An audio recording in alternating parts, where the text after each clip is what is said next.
En los albores del universo no había nada, y entonces, ¡pum!, el Big Bang lanzó 6 cristales elementales, viajando a través del universo virgen.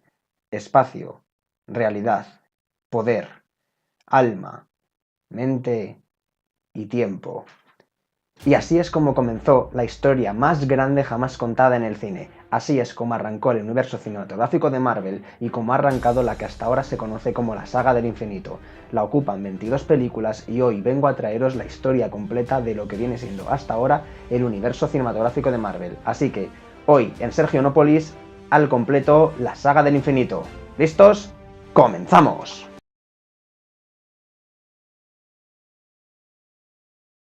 Como ya os he comentado, esta historia arranca con la creación de las gemas del infinito en el mismo nacimiento del universo. A partir de ahí todas las sociedades, todas las razas alienígenas fueron desarrollándose y el primer evento destacable es cuando los elfos oscuros encontraron una de estas gemas del infinito, la gema de la realidad que en lugar de presentarse en forma de mineral se presentaba como un líquido viscoso llamado éter. Estos elfos oscuros intentaron utilizar esta gema para convertir el universo conocido lleno de luz hasta ese momento, en un universo oscuro acorde a lo que era su raza. El padre de Odín, Bor, los detuvo y ocultó el éter en una zona, en un lugar donde se supone que nadie podía encontrarlo. Lo ocultó en el mundo oscuro. Varios años más tarde, su hijo, Odín, intentó expandirse por el universo e intentó crear una especie de imperio asgardiano acompañado por su hija Hela, quien empuñaba el arma definitiva, el Mjolnir. Aquí podemos sospechar que Odín también empuñaba algunas de las gemas del infinito, seguro que tenía el Tesseracto, no sabemos cuáles más, pero digamos que las ansias de poder de Odín se detuvieron en el momento en el que conquistó los 9 reinos, ¿no? Que eran, digamos, los 9 mundos habitados más cercanos a Asgard. Una vez que los conquistó, su afán se detuvo y esto le provocó un enfrentamiento con Hela. Así que Odín condenó a Hela al infierno, a permanecer allí oculta para siempre, y decidió quedarse como protector de estos 9 reinos y engendrar un nuevo primogénito, engendrar un nuevo heredero, y así nació Thor. La última acción de Odín en este caso fue ocultar el Tesseracto en Midgard, o como nosotros lo conocemos, en la Tierra. Paralelamente, todas las civilizaciones alienígenas se fueron desarrollando, como por ejemplo la civilización de Sakaar, ¿no? Cuando llega el gran maestro y construye la que es la contienda de campeones, como él mismo dice en la película de Thor Ragnarok, tiene millones de años, y a la vez que se desarrollan las civilizaciones, también se van desarrollando los grandes conflictos, como por ejemplo se desarrolla el Imperio Kree, quiere expandirse por todo el universo y entra en guerra con otra raza que no quiere ser conquistada, con la raza de los Skrull, creando la guerra Kree-Skrull que vamos a retomar un poquito más adelante. Además, un celestial llamado Ego comienza a crearse a partir de un cerebro, crea un cuerpo humano y comienza su expansión por todo el universo, con el objetivo de conquistarlo, pero no es capaz de hacerlo él solo, así que necesita un heredero varón. También retomaremos esta historia un poquito después. Y por último, en la Tierra ocurren 2 sucesos importantes durante esta época de expansión y desarrollo del universo. El maestro de las artes místicas, Agamotto, crea, digamos, esta sede, estos protectores, estos hechiceros para defender la Tierra de las amenazas de otras realidades, y además consigue obtener la gema del tiempo y la oculta en lo que él llama el ojo de Agamotto, y a partir de ese poder los hechiceros consiguen defender la Tierra de cualquier amenaza mística. Y en otra parte del mundo, un meteorito cae en la mitad de África. Este meteorito está cargado de un material llamado vibranium y gracias a él se construye toda una gran civilización en esa zona, una civilización que permanece oculta durante milenios, llamada Wakanda. Continuando con la Tierra, la raza humana va evolucionando tal y como conocemos hasta llegar a la Segunda Guerra Mundial. Y aquí es donde inician realmente los acontecimientos de las películas, porque de la Segunda Guerra Mundial, del conflicto entre los americanos y los alemanes, nace el Capitán América, el primer vengador, el primer gran superhéroe del mundo. Los eventos de la película no os los voy a describir porque ya los conocéis, simplemente este vídeo intenta, digamos, aclarar un poquito lo que son los eventos entre estas películas y la relevancia que tiene cada película para este universo. En este caso, como ya sabéis, un pequeño soldado se convierte en el gran héroe de todo un país, consigue enfrentarse al Cráneo Rojo, a la división alemana de Hydra, y lo que acaba sucediendo en esta película es que el Tesseracto, que es descubierto en la Tierra por el general de los nazis, acaba perdido, acaba en el fondo del mar, luego lo recupera Howard Stark para S.H.I.E.L.D. y Red Skull acaba perdido por el espacio. Y al igual que con los eventos anteriores, volveremos a hablar de Red Skull un poquito más adelante. Por último, el Capitán América acaba congelado y este también volverá en un futuro. Pero ahora vamos a los eventos que ocurren entre la película del Capitán América y la película de Capitana Marvel. Porque aquí tenemos un periodo de aproximadamente 50 años en el que ocurren bastantes cosas muy importantes para este universo. Os lo voy a dividir en dos partes. En primer lugar os voy a hablar de lo que ocurre en el espacio y luego os voy a hablar de lo que ocurre en la Tierra. Esta es una división que os voy a hacer prácticamente durante todo el vídeo. Y en este momento concreto, en esta época, es donde debe ocurrir el genocidio de Titán, donde toda la raza de Thanos muere a causa de la sobreexplotación de los recursos, dado que no escucharon el consejo del Titán Loco, no llevaron a cabo su malévola solución, ¿no?, de exterminar a la mitad de la población en un genocidio aleatorio. Esto hace que Thanos se dé cuenta de que en el universo está ocurriendo exactamente lo mismo que ocurría en su planeta y decide tomar la decisión de exterminar a la mitad del universo para conseguir salvarlo. Y ahí, durante este periodo, es cuando Thanos secuestra a Gamora, cuando Thanos secuestra a Nebula y cuando comienza su expansión por todo el resto del universo.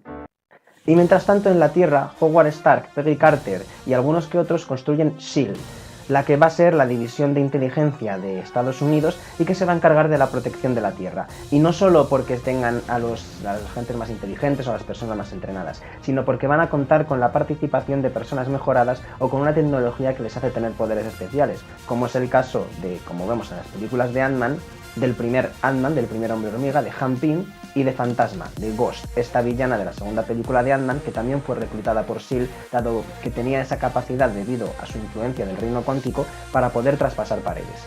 Pero lo que ocurre aquí es que S.H.I.E.L.D. no es tan limpia como Howard Stark y Peggy Carter se creían, porque Hydra, la división científica nazi, se ha infiltrado desde sus más profundas raíces con los científicos alemanes a los que S.H.I.E.L.D. reclutó como medida estratégica, pero que en realidad nunca dejaron de ser fieles a Hydra.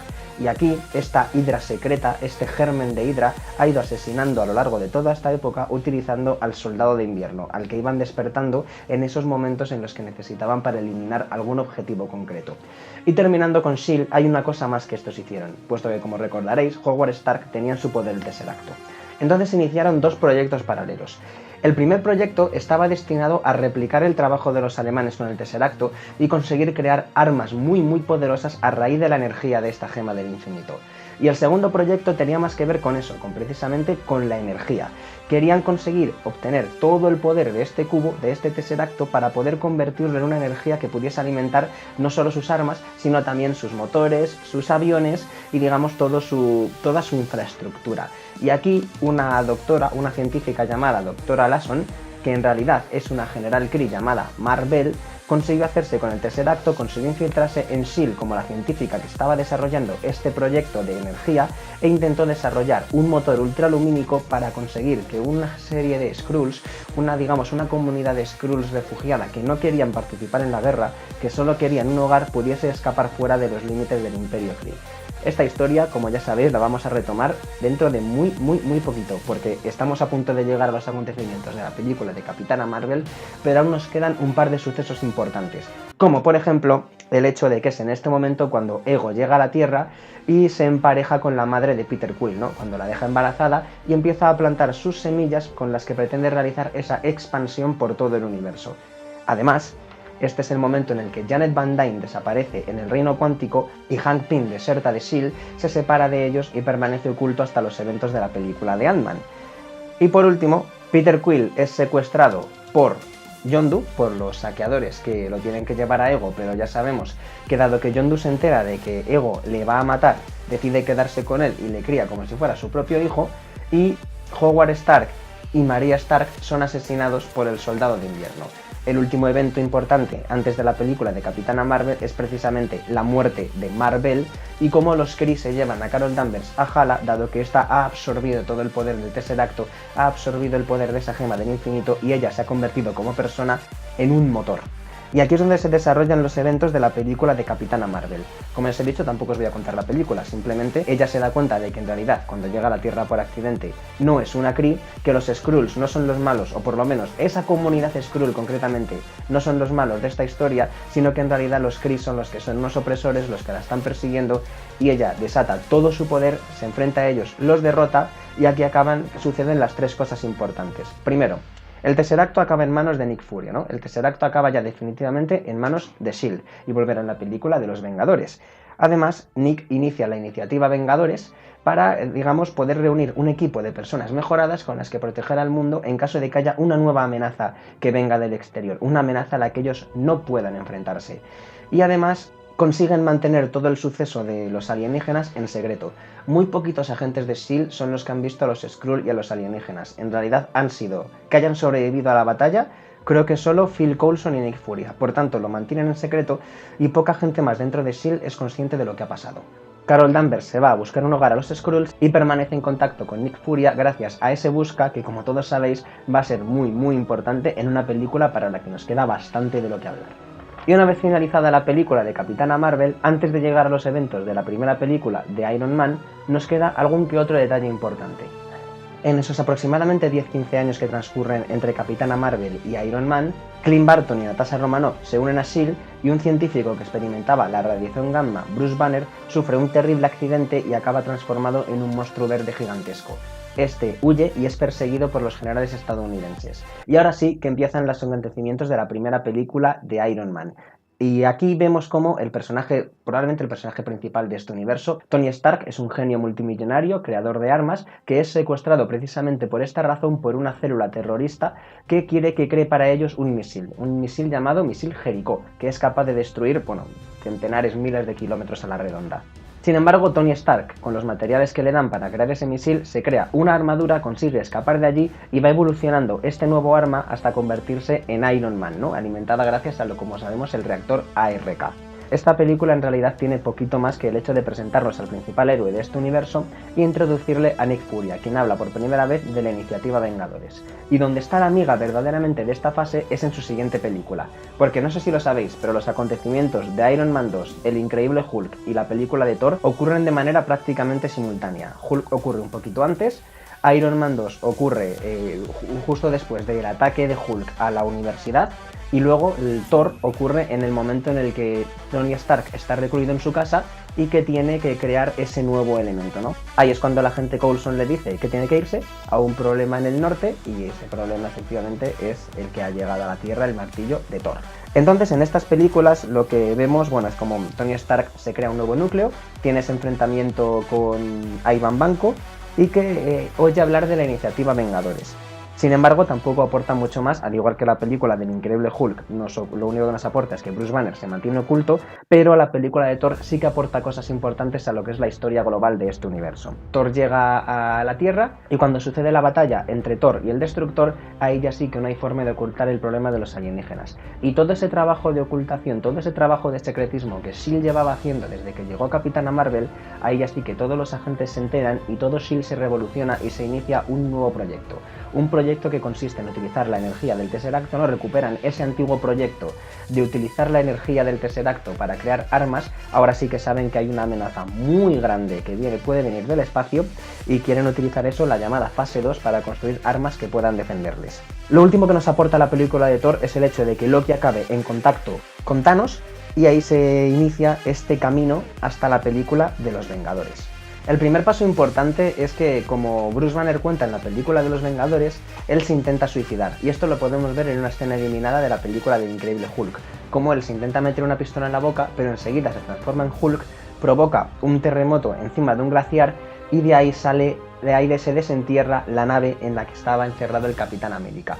Y con esto sabemos que el Capitán América se despierta, conoce a Nick Furia y ya le tenemos preparado para unirse al resto del equipo.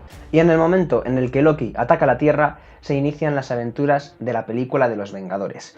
Aquí vemos cómo toda la batalla entre Loki y los Chitauri contra el ejército de la Tierra, ¿no? Contra los defensores de la Tierra, los Vengadores, acaba por crear a este equipo de héroes, acaba por juntarles y crear buenas relaciones de amistad entre ellos, acaba con el Tesseracto de vuelta en Asgard y con Loki preso. Y así es como los Vengadores vertebran todo lo que ha ido pasando en esta historia y avanzamos hacia la que es la fase 2 de este universo.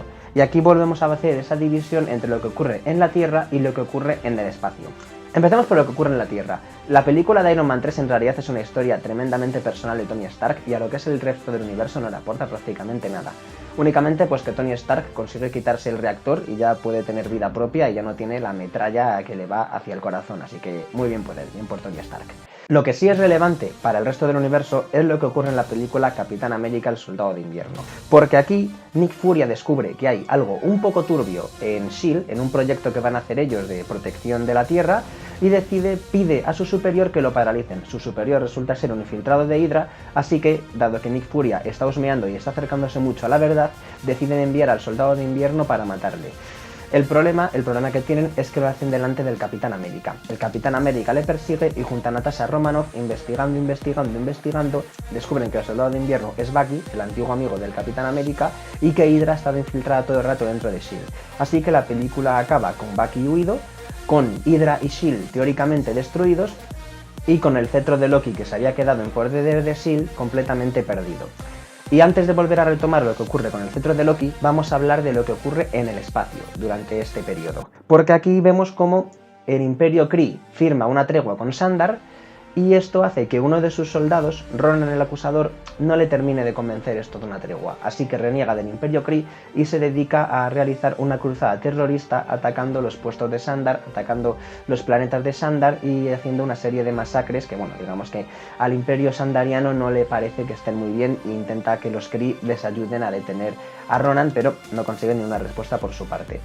Y Ronan, tratando de destruir Xandar, hace un trato con Thanos para que destruya este planeta por él. Thanos lo que quiere es que le consiga un orbe, este orbe contiene la gema del poder y en torno a este elemento se reúnen todos los miembros de los Guardianes de la Galaxia. Tienen las aventuras tanto de su primera película como de la segunda, porque van muy seguiditas, ya sabéis. Utilizando la gema del poder, derrotan a Ronan, salvan Xandar, Groot muere, pero su hijo, el Baby Groot, se une a los Guardianes de la Galaxia y así inicia la segunda aventura, donde conocen a Ego, el Celestial, evitan que se expanda por todo el universo y Mantis se les une al grupo.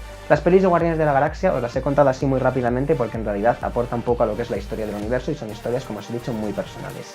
Pero lo que sí aportan es que este equipo conoce las gemas del infinito por un lado, conoce mucho de los planes de Thanos por el hecho de que tanto Nebula como Gamora son sus hijas y que en el momento en el que se encuentren con Thor en Infinity War esto va a ser muy relevante. Pero eso, más adelante. Porque ahora os voy a contar lo que ocurre en el otro lado del espacio, en Asgard. Porque en la película de Thor, El Mundo Oscuro, ocurre un fenómeno llamado convergencia, que aunque no se explica muy bien en la película, lo que hace es activar la gema de la realidad, el éter, despertar a los elfos oscuros, y Thor tiene que enfrentarse a ellos para impedir que vuelvan a realizar ese plan que ya tuvieron en el pasado de convertir todo el universo en un mundo lleno de oscuridad. Thor lo consigue, obtiene la gema de la realidad y la deja a buen recaudo a manos del coleccionista, ¿no? Digamos que lo que no quieren es guardar dos gemas del infinito juntas porque el Tesseracto ya está en posesión de los asgardianos en su bóveda de tesoros. Y al final de Thor Ragnarok nos aporta tres cosas interesantes. La primera es que Thor abandona Asgard y se va a vivir a la Tierra. La segunda es que Loki se convierte en el rey de Asgard suplantando la identidad de Odín y que Odín está en la Tierra oculto en una residencia hechizado en los Estados Unidos. No sabe ni siquiera quién es en este momento. Y aquí es donde ocurre el camino hacia la segunda película de los Vengadores, porque ocurren dos cosas. En primer lugar, el Barón Von Strucker, con el cetro de Loki, experimenta con humanos y convierte a los socovianos Wanda y Pietro Máximo en seres con poderes. Los Vengadores se dan cuenta de que no tienen el cetro, por tanto está en poder de Hydra y van a buscarlo atacando las bases de Hydra que conocen. Y mientras tanto, Tony Stark está desarrollando otro proyecto paralelo, ¿no? Sabéis que Tony Stark siempre tiene algún proyecto entre manos. Su proyecto se llama Ultron y es un programa para controlar a la Legión de Hierro, ¿no? Digamos que Tony Stark siempre ha sido un pionero en lo que es el desarrollo de la inteligencia artificial. Jarvis es probablemente el ser más avanzado del mundo, digamos el programa más avanzado del mundo en ese sentido, pero no es suficiente porque necesita algo que sea capaz de tomar decisiones para enviar a sus armaduras a aquellas zonas donde tienen que ser enviadas y no de una forma automática, ¿no? Necesita esa capacidad de decisión humana. Porque él lo que quiere, el objetivo de Tony Stark en el fondo es retirarse e irse a vivir con Pepper, pero sabe que mientras que no consiga activar ese programa Ultron, la Tierra nunca va a estar a salvo de las invasiones que pueden llegar a venir. Entonces, cuando descubre lo que hay en el interior del cetro de Loki, la gema de la mente, y ve que eso es realmente algo en inteligencia artificial mucho más avanzado que Jarvis, decide incorporarlo al programa Ultron. Y así es como se desarrollan los acontecimientos de la segunda película de los Vengadores. la Era de Ultron. Este programa a Tony Stark no le sale tan bien como él creía. Ultron considera que la única forma de proteger a la humanidad es destruirla e inicia todo su plan para extinguir a los seres humanos. Lo que nos aporta esta película finalmente cuando los Vengadores, unidos a Wanda, Pietro y Visión, derrotan a Ultron, es que nos da nuevos integrantes para el equipo, ¿no? Visión, Falcon, Máquina de Guerra y Wanda se unen al Capitán América y a la Viuda Negra como los nuevos Vengadores. Tony Stark y Clint Barton se retiran y Thor se va a buscar las gemas del infinito porque se da cuenta que si tantas están apareciendo no puede ser casualidad, y es que alguien está jugando, como él mismo dice, a un juego muy peligroso. Después de la Era de Ultron, la fase 2 se cierra con la película de Ant-Man, que sabemos que ocurre un poquito después, cuando Hank Pym, ese ex agente de S.H.I.E.L.D. con esos poderes que le permiten reducirse, con ese traje que le permite reducirse, descubre que uno de sus antiguos estudiantes está consiguiendo replicar su tecnología y que en realidad esa tecnología tiene la capacidad de sumir todo el mundo en el más completo caos, decide reclutar a Scott Lang, un antiguo ladrón que digamos es un Robin Hood moderno, ¿no? Porque robó a unos ricos para dárselo a los pobres, es un poco esa la idea de Scott Lang. Entonces le da el traje de Ant-Man y junto a su hija Hope Van Dyne consiguen detener a este hombre, a Darren Cross. Lo que aporta esta película es el concepto del reino cuántico, el hecho de que nos presentan esto que va a ser bastante importante en el futuro del universo cinematográfico de Marvel, y además este Ant-Man, en su búsqueda de los elementos necesarios para detener a Darren Cross, se encuentra en la base de los Vengadores con Falcon. Y ya sabemos lo que eso va a significar porque en un futuro ya muy cercano, Falcon va a necesitar a este personaje para librar una batalla muy especial. Y antes de hablaros de esa batalla, antes de llegar a Civil War y empezar la fase 3, os voy a hablar de la película de Doctor Extraño. ¿Por qué la meto aquí y no después de Civil War, que es cuando fue estrenada? Bueno, es una cuestión muy sencilla. Doctor Extraño es muy difícil de ubicar temporalmente en el universo de Marvel. Porque es una película que abarca mucho tiempo, porque, como comprenderéis, para desarrollar las artes místicas, como bien dice la anciana, se necesitan muchos años de práctica y de entrenamiento. Entonces, lo que suponemos es que entre el principio de la película, cuando Stephen Strange es Doctor, hasta el final, cuando ya empieza a dominar las artes místicas, tiene que pasar un periodo bastante largo. Por tanto, suponemos que la película de Doctor Extraño abarca bastantes de las películas de la fase anterior, bastantes de los acontecimientos del universo de Marvel. Lo importante de esta película, como ya os he dicho, es simplemente que los herederos de Agamotto desarrollaron esta civilización, esta sociedad de hechiceros para proteger la Tierra, y uno de ellos, Kaecilius, les traicionó porque desea sumir el mundo en la oscuridad de Dormammu, en este ser que él cree que les va a dar la vida eterna. En ese momento se produce el accidente de Stephen Strange, él pierde las manos, pierde la movilidad y tiene que irse a Camartag como último recurso para conseguir curarse, aunque allí lo que encuentra es algo completamente distinto, una sociedad que está salvando el mundo, lo está protegiendo de un mal mucho mayor y finalmente decide unirse a ellos en la batalla contra Kaecilius y al final, gracias a la gema del tiempo que está dentro del ojo de Agamotto, consigue detener a esta gran amenaza llamada Dormammu. Entonces lo que ocurre al final en esta película es que el Doctor Extraño abandona el ojo de Agamotto para seguir haciéndose más fuerte, pero luego en su escena post-créditos, cuando él ayuda a Thor a encontrar a Odín, lo tiene puesto, por lo que suponemos que pasa un periodo considerable de tiempo entrenando y consigue volverse mucho más poderoso, se vuelve de verdad el maestro de las artes místicas, el hechicero supremo. Pero retomaremos esto cuando hablemos de Thor Ragnarok. De momento, ahora sí, vamos a continuar con la fase 3, vamos a hablar de Civil War y en esta fase 3 vamos a hacer otra vez esa distinción entre lo que ocurre en la Tierra y lo que ocurre en el espacio. Pero dado que en esta ocasión la mayoría de las películas se sitúan en nuestro planeta, vamos a empezar hablando de la Tierra. Y sí, vamos a empezar hablando de Civil War. El camino de nuestros héroes hasta esta película es muy sencillo. Simplemente, el Capitán América lidera un nuevo equipo de Vengadores para proteger a la gente de amenazas terrenales como pueden ser traficantes de armas o terroristas, ¿no? Como le vemos cuando intenta detener a Crossbone al principio de la película. Pero sin embargo, sus fracasos, o digamos los daños colaterales, la gente que muere a causa de las misiones de los Vengadores, está haciendo que la Tierra se empiece a cuestionar, mucha gente se empieza a cuestionar si los Vengadores realmente son necesarios, si son un mal necesario, o si podrían estar mejor sin ellos, o si estarían mejor con algo más de control. Y por otra parte, Tony Stark se le ve jubilado y que está, digamos, iniciando proyectos más relacionados con su empresa, proyectos humanitarios o dando becas a estudiantes, algo, digamos, que encaja mucho con la personalidad del científico Tony Stark, no tanto del guerrero. Entonces el accidente de Nigeria que ocurre al principio de la película desata todos los acontecimientos de Civil War. Los acuerdos y la trama de Bucky atacando a las Naciones Unidas, el falso Bucky, hace que los héroes se dividan, se desata el conflicto Y finalmente, cuando ocurre toda la batalla, están los Vengadores del equipo del Capitán América presos y el Capitán América y el Soldado de Invierno juntos derrotan a Iron Man. Estos, a la salida de esa base soviética, se encuentran con Black Panther. Black Panther, como ha escuchado la conversación, es consciente de que ellos no son sus enemigos y les ofrece protección. De esta manera oculta al Soldado de Invierno en Wakanda mientras que Shuri intenta corregirle la memoria y le ofrece también ese refugio al Capitán América. Pero Steve Rogers no acepta porque sabe que primero, antes que nada, tiene que liberar a esos compañeros que se unieron a su batalla y que cayeron presos por su causa. Entonces acude a la balsa, los libera y junto a ellos funda los Vengadores Secretos, es decir, Falcon, la Viuda Negra y el Capitán América se dedican a tener misiones alrededor del mundo, al igual que hacían los nuevos Vengadores, protegiéndoles de amenazas terrenales como traficantes de armas.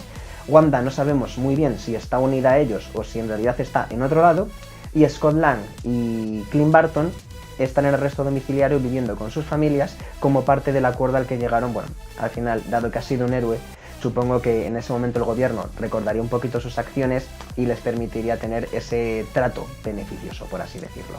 Y así es como se inicia el camino hacia Infinity War. Una semana después de Civil War ocurren los acontecimientos de la película de Black Panther, que, como os he comentado antes, es una historia tan personal que poquito os voy a contar. Lo importante de Black Panther es que T'Challa es nombrado rey, curan al Soldado de Invierno y digamos que se gana el respeto de toda su comunidad y se gana el respeto de M'Baku, el líder de los Jabari, gracias a la batalla que libran juntos contra Killmonger. Además, Wakanda abre sus puertas y esto permite que todos los científicos del mundo, y sabéis que me refiero a uno muy importante, a Tony Stark, puedan trabajar con el Vibranium, con los nanobots y con el conocimiento wakandiano. 2 meses después de Civil War, ya veis que Civil War es la que vertebra completamente esta fase, ocurren los acontecimientos de Spider-Man Homecoming. Lo mismo, es una historia bastante personal, una batalla entre Spider-Man y un traficante de armas que es el Buitre, pero también tenemos una serie de elementos bastante importantes que nos dan información sobre cómo están avanzando los personajes en este universo. Vemos como Tony Stark está intentando reconstruir los Vengadores y por eso quiere meter a Spider-Man en el equipo, aunque luego Peter Parker no acepta, ¿no? Digamos que lo importante de esta película es saber que Peter se queda como amigo y vecino del pueblo, no se une a los Vengadores y eso es lo que a mí me da la impresión que hace que Tony Stark no decida continuar con el proyecto de los Vengadores y se embarque en un nuevo proyecto. Una nueva armadura que tenga todos los recursos necesarios para nunca más volver a fallar, gracias a la tecnología wakandiana. Los Vengadores Secretos siguen protegiendo a la gente de las nuevas amenazas y el Doctor Extraño se pone a investigar las gemas del infinito. Y aquí es donde, antes de empezar con la película de Infinity War, tenemos que acudir un momento al espacio y hablar de la película de Thor Ragnarok como último paso previo a esta película definitiva. En esta película vemos que la búsqueda de Thor de las gemas del infinito ha sido completamente infructuosa y que está preso de Surtur. Y es que, aunque no explican por qué, Thor está teniendo las visiones del Ragnarok, y es que este demonio, Surtur, es el que está destinado a destruir Asgard. Thor le derrota y acude a buscar explicaciones a su padre, a Odín, pero lo que se encuentra es que el que está gobernando es Loki y que Odín está en la Tierra. Van a buscarle, le encuentran en Noruega con la ayuda de Stephen Strange y cuando Odín muere a causa ya de la edad, Hela aparece, Hela sale del infierno donde la tenían contenida e inicia ese plan que ya os he comentado al principio, ese plan de expansión, de conquista de todo el universo, que fue lo que hizo que discutiera con su padre, y para eso lo primero que tiene que hacer es librarse de sus hermanos. Lo hace, estos dos acaban en Sakaar, Hela en Asgard, e intenta conseguir avanzar con el ejército asgardiano de los antiguos asgardianos muertos por todo el universo, pero ahí Heimdall consigue detenerla, consigue ganar el tiempo suficiente como para que Thor y Loki puedan volver a Asgard para enfrentarse a ella, acompañados por Hulk y Valkyria, que los han encontrado en el planeta Sakaar. Finalmente consiguen detener a Hela digamos de la manera más sorprendente posible, que es destruyendo Asgard, provocando el Ragnarok. Convocan a Surtur, este destruye el planeta, no se sabe muy bien si tanto Surtur como Hela mueren o simplemente acaban por ahí flotando en el espacio, y Thor y Loki acaban en una nave con el Tesseracto a bordo yendo a la Tierra. Y ahora sí que sí, con todos preparados, los de la Tierra en sus cosas y los del espacio en esa nave viajando a la Tierra, llegamos a Infinity War. Thanos destruye Sandar, consigue la gema del poder y con ella viaja hasta la nave de Thor, donde consigue la gema del espacio. ¿Y por qué es importante el tercer acto? Porque es importante que la primera gema, la segunda en realidad, pero la primera que consigue en la película sea la gema del espacio. Porque esta le da la capacidad de teletransportarse y esto acelera todos los procesos. Imaginaos, las gemas están en puntas distintas del universo. Si Thanos no tuviera la capacidad de teletransportarse y tuviera que viajar en naves, que es lo que ha hecho hasta ahora, esta búsqueda sería tremendamente lenta. Una vez que obtiene el tercer acto y puede irse de cualquier punto del universo a otro en cuestión de segundos, Aquí es donde conseguimos que la película sea muy dinámica y que Thanos obtenga todas las gemas en cuestión de un par de días. Por eso, porque puede viajar a donde quiera en cualquier momento. Entonces, después de matar a Loki, matar a Heimdall, dejar a un Thor moribundo a la deriva en el espacio y tener ya las 2 gemas del infinito, envía a sus secuaces a la Tierra para que recuperen las 2 gemas que hay allí. Entonces, el ataque a la Tierra se produce en 2 partes, ¿no? Por un lado van a por la gema de la mente que tiene Visión y por otro lado van a por la gema del tiempo que tiene el Doctor Extraño. El primer equipo, conformado por el Iron Man, Doctor Extraño y Peter Parker, consigue proteger la gema del tiempo, pero acaban atrapados en la nave de Thanos que se dirige a Titán. Allí consiguen matar a Ebony Maw y estos llegan al planeta de Thanos, donde deciden enfrentarse a él en su terreno. Por otro lado, el equipo de los Vengadores Secretos logra proteger a Visión y la gema de la mente y se los llevan a Wakanda, donde montan una defensa. Esto es lo que digamos lo que ocurre en la Tierra durante esta película. Y ahora vamos a lo que ocurre en el espacio, porque los Guardianes de la Galaxia acuden a la llamada de socorro de la nave asgardiana, allí se encuentran con Thor y se dan cuenta de que la amenaza de Thanos, Gamora se da cuenta de que la gran amenaza de Thanos está a punto de cumplirse y que ya no puede ignorar su destino, debe enfrentarse a su padre. Por tanto, el equipo de Thor y los Guardianes se divide nuevamente en 2 equipos, unos van a Sapiencial a intentar recuperar la gema de la realidad antes de que llegue el Titán Loco, y otros van a Nidavellir para que Thor consiga un arma lo suficientemente poderosa como para vencer a Thanos. Y así es como el primer equipo fracasa, Thanos consigue la gema de la realidad y secuestra a Gamora, y gracias a la información que ésta tiene y al asesinato de Gamora, también consigue la gema del alma. Por tanto, en este momento Thanos tiene 4 gemas en su poder y se dirige a Titán para conseguir la última. Y después de Titán se dirigirá a la Tierra para conseguir la sexta, es decir, estamos a punto de llegar ya a la batalla final de Infinity War. Pero antes de eso vamos a hacer una parada, una pequeña parada en San Francisco. Mientras que Scott Lang está a punto de agotar esos 2 años de arresto domiciliario que tienen, durante este tiempo Hank Pym y Hope Van Dyne han estado investigando el reino cuántico tratando de sacar a su madre de ahí dentro. Se desarrollan los acontecimientos de esta película, finalmente consiguen sacar a Janet Van Dyne del reino cuántico y esta, con los poderes que ha obtenido por pasar mucho tiempo dentro de este universo, consigue curar a Ghost y esta se acaba aliando al equipo de Ant-Man, ¿no? Acaban todos siendo amigos. Y cuando están consiguiendo energía para ella, ocurre lo peor. Pero para explicaros qué es lo peor, tenemos que ir ahora sí a la batalla final de Infinity War.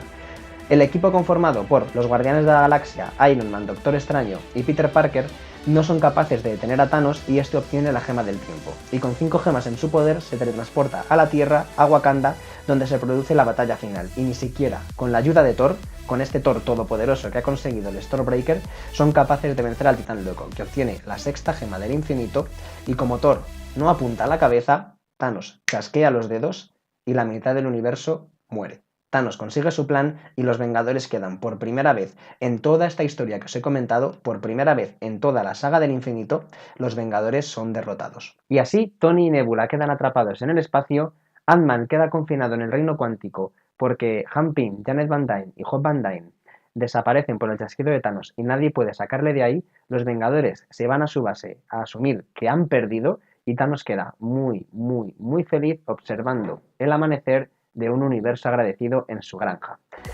Pero lo que Thanos no se espera es que en el último momento Nick Furia, justo antes de desaparecer, le dio al botón de su busca y Carol Danvers llega a la Tierra y se une a los Vengadores. Y así, la Capitana Marvel junto a los Vengadores supervivientes van a iniciar una última batalla que todos nosotros vamos a poder experimentar en la gran película Avengers Endgame.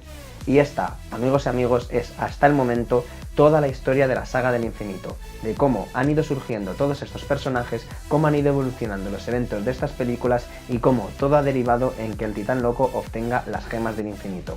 Así que ahora os toca a vosotros. Si estáis tan hypeados como yo por ver esta película, por favor, dadle un buen like. Si os ha gustado el vídeo, si os ha gustado que os haya resumido toda la historia del universo cinematográfico de Marvel, dejadmelo en los comentarios. Seguidme por las redes sociales que tengo, tanto Twitter como Instagram, para estar lo más al día posible de todas las novedades del mundo friki y para que pueda comentaros de primera mano cuál va a ser mi experiencia viendo el primer día esta grandísima película. Y espero de todo corazón que hayáis disfrutado de este vídeo y que disfrutéis de Avengers Endgame tanto como yo voy a hacerlo. Un saludo, nos vemos en el próximo vídeo, el próximo ya habiendo visto esta magnífica película. ¡Adiós!